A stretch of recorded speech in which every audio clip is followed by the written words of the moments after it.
მე მინდა პირველ რიგში შევეხო დღევანდელ შექმნილ ვითარებას იმ ახალ გადაწყვეტილებებს, ახალ კანონმდებლობას თუ რეგულაციებს, რაც პრაქტიკულად ყოველდღიურად იღებს de facto ხელისუფლება, რომელიც მთლიანობაში უდრის პრაქტიკულად გამოცხადებულ ომს საზოგადოების წინააღმდეგ.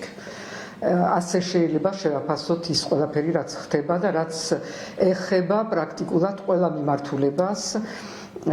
ყველაზე ახალი და საგანგაშო შეიძლება ის იყოს ეს ამ ფონდების დაყრდაღება, რამდენადაც ეს არის პრაქტიკულად ომი სოლიდარობაზე.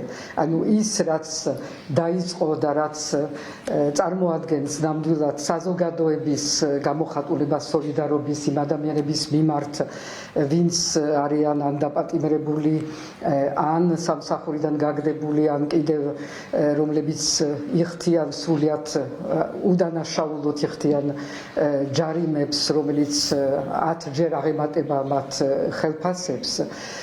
ეს მცდელობა საზოგადოების მხრიდან რომ გამოაჩინოს თავისი სოლიდარობა, როცა ეს არის აღქმული და წარდგენილი როგორც მტრული საქმიანობა, ეს არის წარმოუდგენელი ნებისმიერ ნორმალურ ქვეყანაში, მაგრამ მე მგონი რომ ჩვენ ასე ვეღარ შევაფასებთ ის რაც ხდება ამ ქვეყანაში.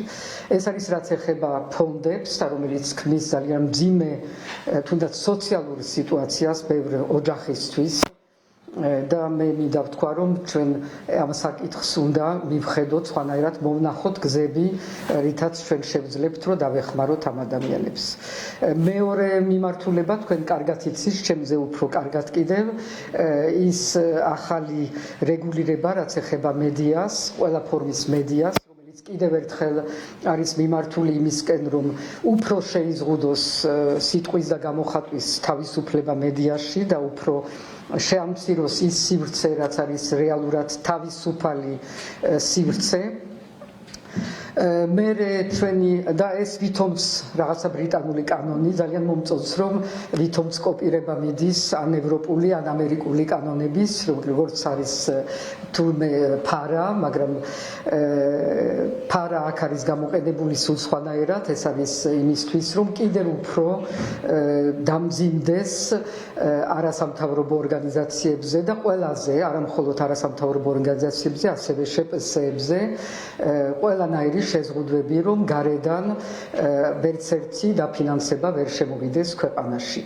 რაც ცხადი არის, იქნება ძალიან რთული ბევრისთვის, ვინც მიჩვეული იყო იმისით, რომ ეს დაფინანსება ეხმარებოდა იმ საქმიანობაში და ეს არის სრულიად ასევე ბუნებრივი და მინდა ვთქვა, რომ ის დაფინანსება, რომელიც უცხოეთიდან მოდიოდა, მხოლოდ არასამთავრობო ორგანიზაციებს კი არ ეხმარებოდა, დიდწილად და ბევრად დიდწილად ეხმარებოდა სახელმწიფოს თავის პროგრამებში და ბიუჯეტში. და ეს არის ის შედეგები ჯერ არ იგრძნობა და რომელსაც ძალიან მალე ვნახავთ ყველა დარგში პრაქტიკულად ეკონომიკის, იმიტომ არ არის დარგი, სადაც არ იყო ძალიან აქტიურად ჩართული ან ევროპელი პარტნიორი, ან ამერიკელი პარტნიორი, ეს იქნება სოფლის მეურნეობა თუ სხვადასხვა პროექტები, პროგრამები, რომლებიც ემსახურებოდა ჯანდაცვაში ჩვენ განვითარებას.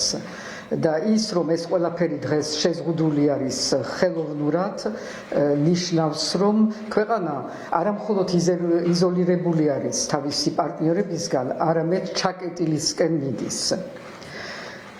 კიდევ ის, რაც გადაწყვეტილება მიღებული იქნა უმაღლესი იუსტიციის საბჭოს მიმართ, რაც ნიშნავს, რომ სასამართლო უფრო და უფრო იქცევა ბუტაფორიად, მე მგონი, რომ ეს ნაბიჯიც აღარ იყო საჭირო იმისთვის, რომ ამაში დავრწმუნებული ვიყავით, მაგრამ ეს არის კიდევ ერთი, როგორც ჩანს, არც ერთი ნაბიჯი არ არის ზედმეტი ამ ქართული ოცნებისთვის, იმისთვის, რომ დაამტკიცოს, რომ აი აბსოლუტურად ყველაფერი არის ერთ ხელში და რასაც უნდა იმას აკეთებს, რაც არ არის, მე რო ვთქვა, დიდი ძალის გამოჩენა.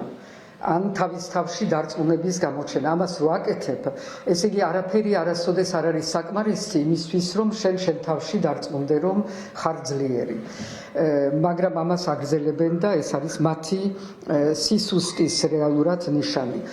კიდევ ერთი მიმართულება, სადაც არის ძალიან მძიმე მდგომარეობა, ეს არის საჯარო მოხელეების მიმართულება, რადგან იქ გრძელდება ადამიანების გაშვება სამსახურიდან უმოტივოთ, ან უпроსტორეთ ისეთი მოტივებით, როგორიც არის სოციალურ ქსელში თავისუფალი აზრის გამოხატულების გამო და რაც არის კიდევ ერთი ადამიანის უფლებების დარღვევა, ძალიან ხისტი დარღვევა და ის ფაქტი, რომ მაგალითად, რაზედაც მე ძალიან კიდევ უფრო მწუხვარ, რომ თავდაცვის სამინისტროდან მაგალითად 150 საჯარო მოხელე იქნა ამ ფორმით გამოშვებული და ეს ცხადი არის, რომ ასუსტებს ყველა ჩვენ სახელმწიფო ინსტიტუტებს.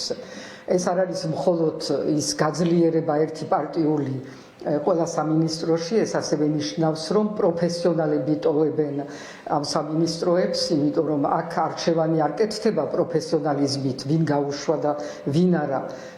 აქ უშვებ მხოლოდ ის, ვინც არიზიარებს შენ მოსაზრებას და ტოვებ იმას, ვინც არ არის მაინდა-მაინც კომპეტენტური, მაგრამ მონობისთვის არის მზად ყველანაირად.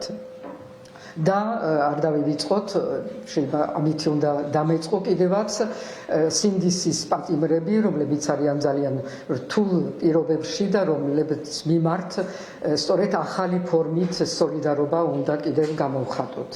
ეს არის ყველა ის თემები, რომელიც დღეს არის ძალიან მძიმე ამ ქვეყანაში და რომლის ირგვლივ სწორედ ის ახალი კოორდინაცია, რომელზედაც მუშაობთ ახლა პოლიტიკურ პარტიებთან ერთად, უნდა იყოს ბევრად უფრო გამოხატული. იმიტომ ეს არის ის თემები, რომლებიც მართლაც გვაერთიანებს ყველას. არა მხოლოდ პოლიტიკური პარტიები, მაგრამ გვაერთიანებს ასევე სამოქალაქო საზოგადოებასთან და მთლიანად ქვეყნის გაერთიანება ხდება ამ თემების ირგვლივ, იმიტომ ეს არის ის თემები, რომელიც ვერც ერთ ქართველს ვერ დატოვებს ინდიფერენტულს ამათ მიმართ. იმიტომ ეს არის ის, რაც ჩვენ კულტურაში, ჩვენ იდენტობაში ძალიან ძლიერად ზის და ამისი უარყოფა არავის არ შეუძლია. შეიძლება არ თქვას, არ გამოხატოს, იმიტომ რაღაცის დღეს ეშინია, მაგრამ მე დარწმუნებული ვარ, რომ მთელ საზოგადოებაში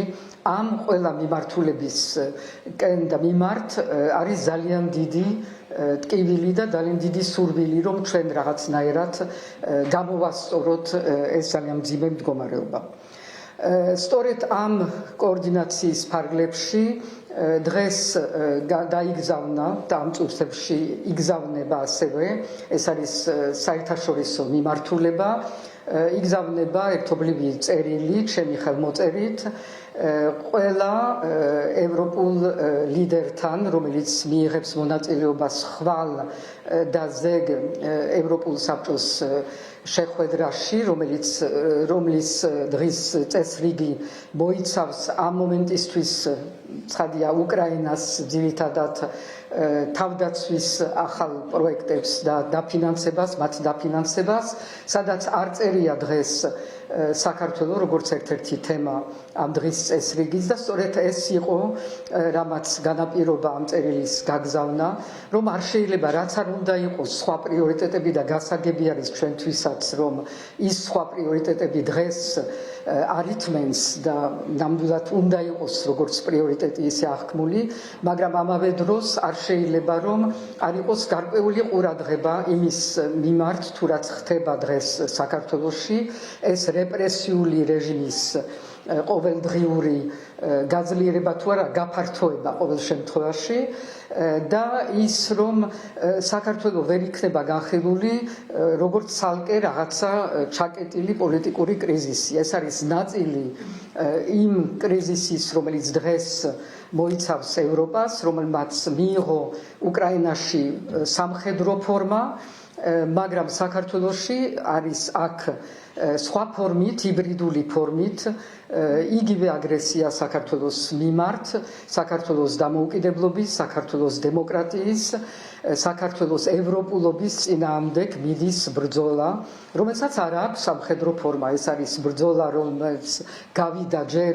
არჩევნების манипуляციაზე და შემდგომ იმაზე, რომ არის ხელისუფლება დღევანდელი მართველი რეჟიმი, რომელიც მიდის ამ მიმართულებით, ესე იგი, რომ გაუქმოს საქართველოს თავისუფლება, დამოუკიდებლობა და ევროპულობა.